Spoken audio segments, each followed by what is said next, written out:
Hey Elixir friends, welcome back to this video series where we explore network programming in Elixir by solving the challenges on protohackers.com. If you're new here, and especially if you want to follow along, you might want to start from day 0, which is linked somewhere here, which is where we set things up and give a bit more context. In this video we'll learn more about GenTCP, about the packet option, about parsing and writing JSON, and a few more tricks. So we'll work through the day 1 challenge after we got our smoke test passing in the previous video. Feel free to pause the video now to read this description or to head to the description itself, which is linked in the description below. The idea is to serve requests encoded as JSON, and each client will connect and send us a bunch of requests. Each request comes on a different line, with lines separated by a new line character, as explained here.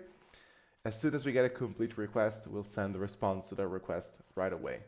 This is a new thing for us coming from the previous video. This time we'll have to both read and write to the TCP socket, interleaving the two actions, right? And this is great because this is how a lot, if not most, of TCP-based protocols work. So, okay, a request looks like this JSON document over here. There's a method field, which is always a string is prime here. And then there's a number field with a number in it, which can be a float or an integer or positive or negative, as it says here. Any JSON number is a valid number, including floating point. The client wants to know whether the number is a prime number. It's cool. Responses are equally straightforward, and they're over here. So response is a JSON document with two fields. Method is again always is prime, and then there's a prime field here containing a boolean that should tell whether the number provided by the client is prime or not. As per the problem specification, any other request other than this JSON document is malformed, and any other response is also malformed. So if we get a malformed request, meaning that anything is different than this, basically, we should respond with any malformed response. It's up to the server, up to us to decide how that looks like. And so we'll just improvise. Cool, let's dive in. Okay, so the first thing I want to do is copy paste a bunch of code. I generally tend to avoid refactoring, extracting stuff, or creating abstractions until I have 3 of a thing.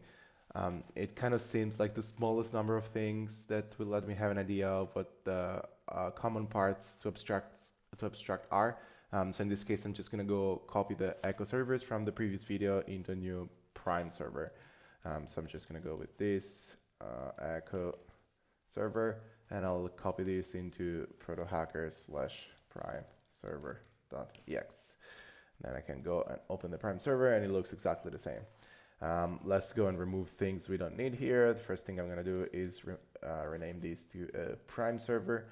I want to change the port I'm listening to a different port so that we can run those in parallel.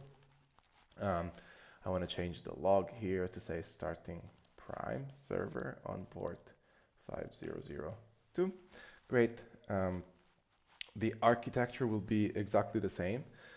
So we'll be serving each client in a different spawned task, so I can leave the task supervisor and all of this stuff, leave them alone. What I want to do is I want to go to application.ex here and add these to the list of children in the supervisor. So I'm going to go with protohackers.prime server. Fantastic.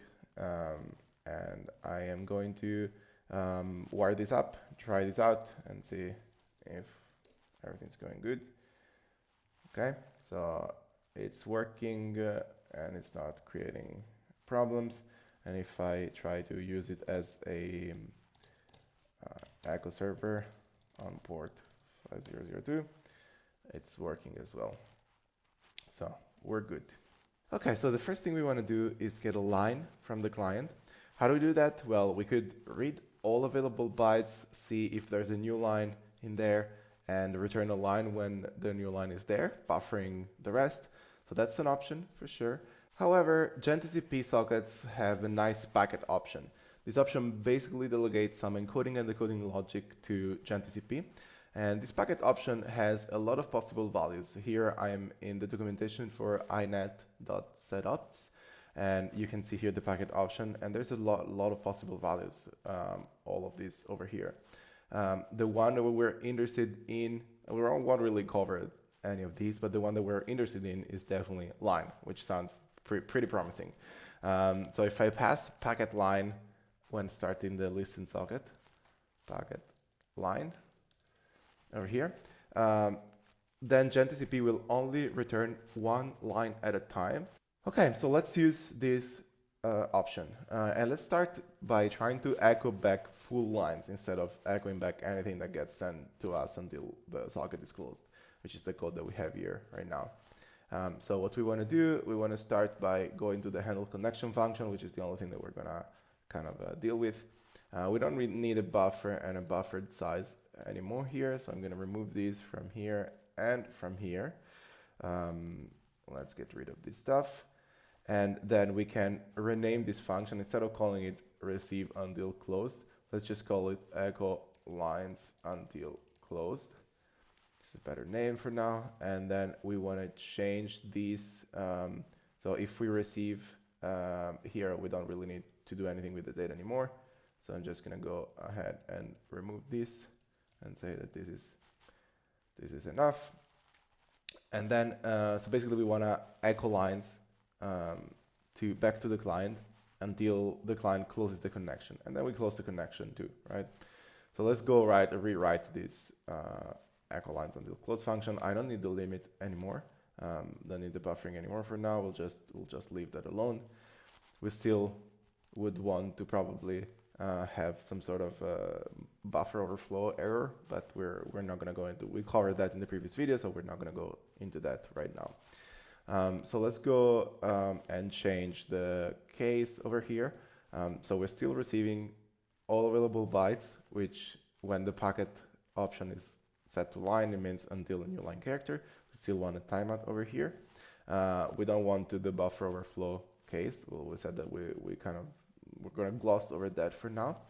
And then instead of just recursing here, what I'm going to do, if I get some data, I'm going to GenTCP send socket data, and I'm going to add, actually let's do it with IO data. I'm going to add the new line myself.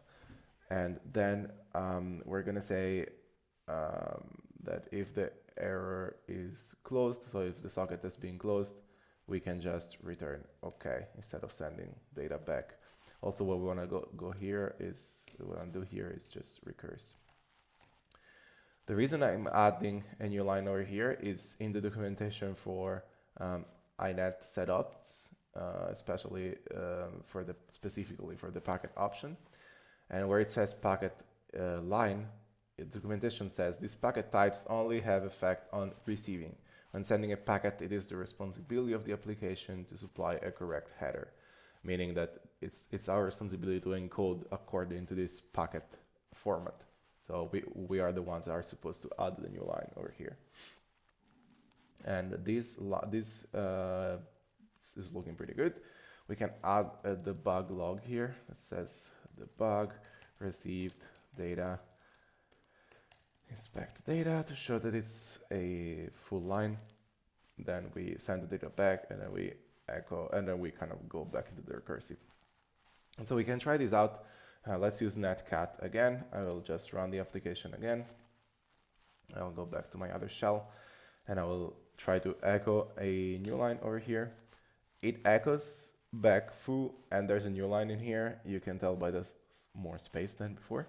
So it kind of seems like it's working. If I go here, I see that the received data is an entire line with a new line character in there. If I try to send two lines, I will do that by kind of putting a new line character manually here. You can see that it echoes back both of those lines. It echoes back foo with a empty line and then bar with an empty line. And if I go here, you can see that I received two packets, because when we call GenTCP receive, we receive a full line. So that's what happened here. We have foo as a single packet and then bar as a different packet. So that's so cool. It doesn't even matter that we send the two lines in a single TCP packet, because TCP splits it into two, so that we can logically and semantically in our application deal with just lines, one line at a time. And TCP does buffering internally, essentially. That's what's happening. There is an edge case, however. What happens when there's no new line character? So if I try to send something and there's no new line character, in that case, the documentation said that TCP truncates the incoming data to the size of the buffer. So you can see that in the documentation over here, where in the line format, it says line mode, the packet is a line terminated with new line. Lines longer than the receive buffer are truncated. This is quite important.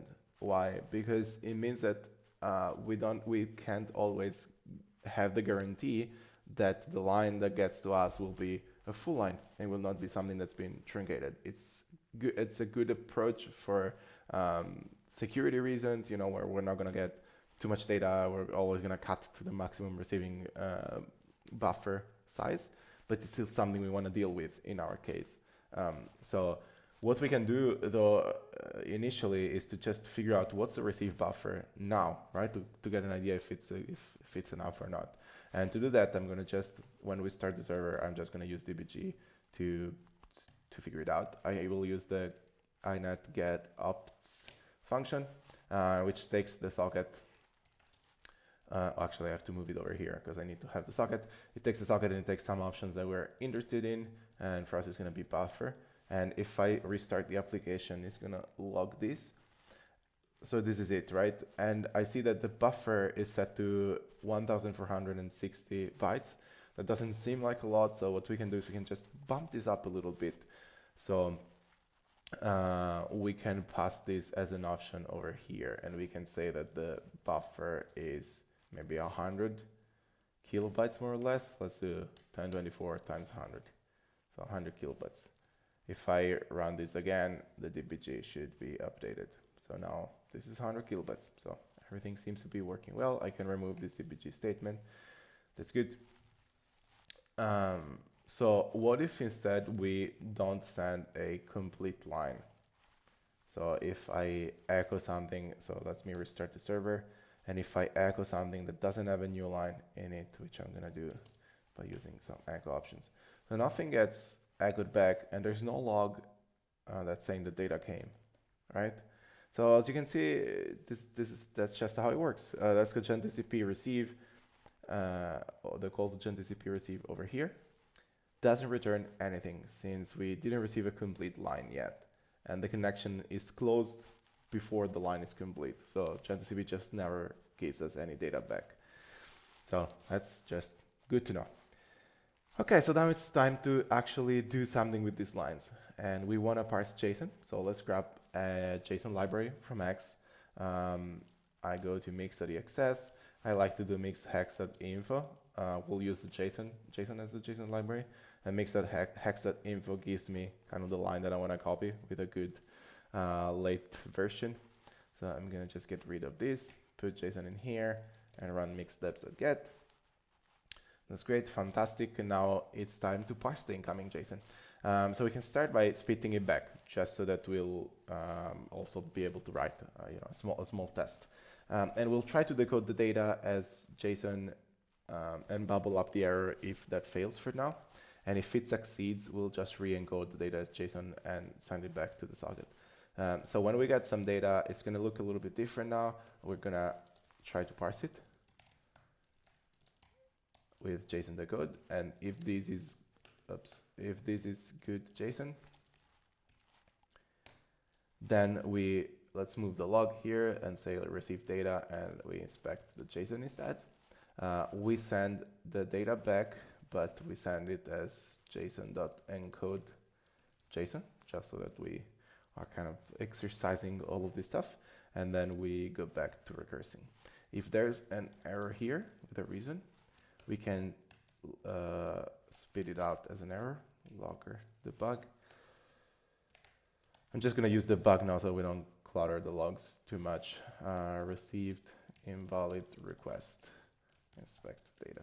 The reason I'm doing this is that an invalid request is really it's a valid request with invalid semantics, and it's not really an error on the server side. It's just like a malformed request, which is a totally possible thing. So, and I'm gonna just send back something. This is where we kind of like are free to send any malformed response, as the problem description said. So I'm gonna say GenTCP send socket. I'm just gonna say something like malformed request. We don't really need to worry about it too much. Oops, here I got it wrong. This is inspect the reason. Yep. And then I bubble this up and I say error reason. Okie dokie. Okay, let's try this out with netcat again. Let's restart the server over here.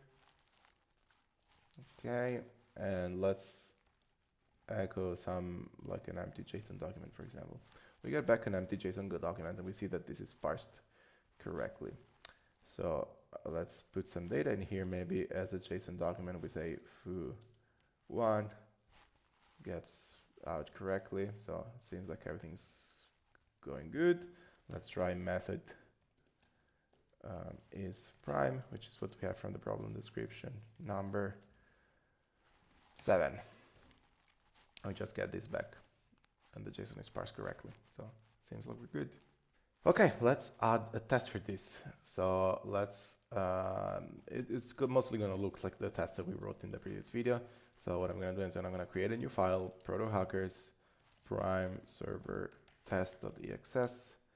I'm gonna open this file and I'm going to go with the usual dev module protohackers.prime server test, use xunit.case, and then I'm gonna say test echoes back JSON.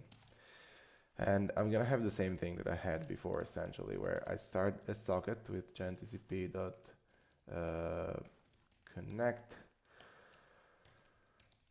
to localhost. The port this time is gonna be 5002, and I have the option that I had in the previous video, so mod binary and active false. Okay, then I'm gonna send some data, gentcp.send socket, and I'm gonna send JSON.encode, and let's say it's like foo1, for example, and we put a new line in there as well. Okay, and then we want to assert that gentcp receive accept something, socket, all the data, and timeout, and then we want to assert that json.decode data is equals to foo1. So the same thing. Also, another thing that I want to assert is that assert string.ends with data. I want to make sure that I actually have a new line because it's part of the protocol. Okay, so if I run mix test, this is a test that's probably running. If I try to change it just to make sure that it is running, we'll see we'll have a failure. So indeed, it's running. Great. So now it's time to actually handle the request. So we're almost there. So the first thing we want to do to handle the request is some validation, since the Protohackers problem is pretty explicit about well-formed requests. Pattern matching really makes this just so easy. We can match on the shape of the inbound request and handle it only if it is valid. So when we JSON decode over here, we can just say, okay, if the document that we get looks like this, method is prime, and then number, and we can say when is number, so we can throw a guard in there as well. Then this is really a valid request. So, and we can just log logger.debug received valid request for number, and this is just gonna be fine. And we can construct a response. Response equals, let's say, method is prime, and prime, let's just hard code it to true for now. Let's not worry about whether it's prime or not. And we can send this back. So we can say response, and then a new line, and then we recurse. Fantastic. If we get really anything else, even if it's valid JSON, it's a malformed response anyway, so I don't really need to do anything here. I'm just going to take a shortcut and say,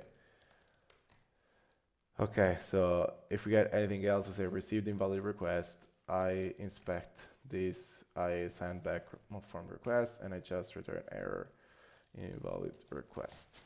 So that seems to be good enough. So pattern matching here really saving the day, makes it so nice to read.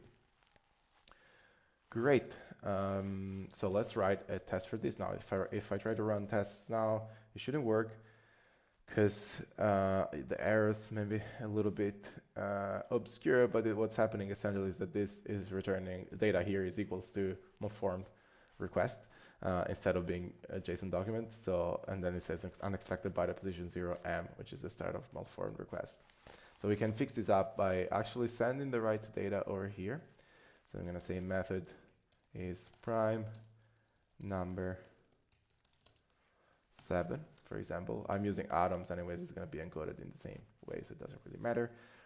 I leave this alone, I'll leave this part alone, and then over here I want to check that this is equal to a response, which is going to look something like method is prime, and then prime, well, it's hard-coded to true, so for sure it's going to be true. If I try to run the tests, okay, they passed now. And the thing kind of breaks a little bit if I actually try to run another test, or like another line, another request that I can send, where I send the number 6, which is not prime, and it should be prime false over here. And if I try to run this, it's going to say, nope, well, prime is hard-coded to true. So we will just write a small function to check if a number is prime. I don't really want to go too much into detail on this because it's not really part of the problem. I'm going to just copy the prime function from my notes because this is not really what the video is about. It's a pretty standard function. If a number is a float, it's not prime. If a number is, the first few primes are defined as 2, 3, 5, and so on. So if a number is less than or equals to 1, it's not prime. 2 or 3 are kind of special case so that this can work. So 2 and 3 are prime, and then a number is prime if there's no number between 2 and its square root that is a dividend of the number. And 2 and 3 are special case here because, well, 2 is a dividend of 2. And 3, the square root of 3 when you truncate it is 1, so it was kind of break this. But anyways, this function works. It's not really the focus of this, so of this series, so we're just going to take it for granted, and I'm going to actually use it over here. Okay, well, we're almost ready to deploy. One thing that we want to do is we want to open the 5002 port over here in the fly configuration, because right now we only have open. As a reminder, we're using fly.io to deploy this. And in the previous video, we deployed an application with port 5001 open. We're using also port 50002. So we just want to open that up as well. And what I'm going to do is essentially I'm going to copy this part and I'm going to say, yep, services where internal port is 5002. Okay, so there's another service essentially, and it has another port. It's served on TCP as well, so it should work. And now I'll run fly deploy, and I will see you in a sec when this is going to be finished deploying. Okay, so we're done deploying. One thing that I want to do for testing this is I want to actually remember what the IP for this is. So it's this one, and what I'm gonna do is I'm just gonna try what I did here, but instead of localhost, I'm gonna actually have the IP here. That says, okay, number 7, it's prime, great. What about 6? That's not prime, great. What about pi? That's not prime because it's a float, that's great. What about -1?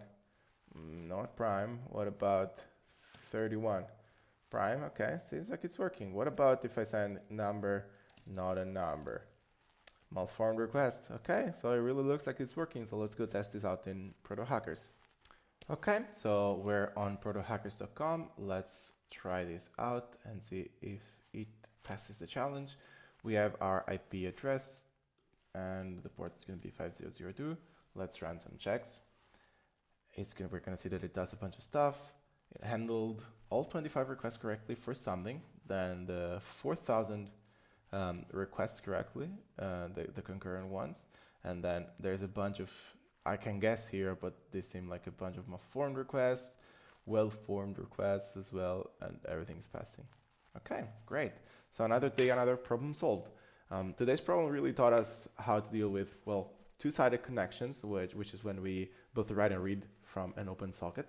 And we also learned about the packet option for GenTCP, which is super helpful in a lot of cases. And that option, as you saw earlier in the documentation, it has a lot of possible values. So I recommend going and exploring those because it can support different headers that determine the size of the incoming message and stuff like that. In the next video, we'll work through the next problem, which is going to be implementing a simple binary protocol. So stay tuned for that when that comes out. And well, I'll see you next time.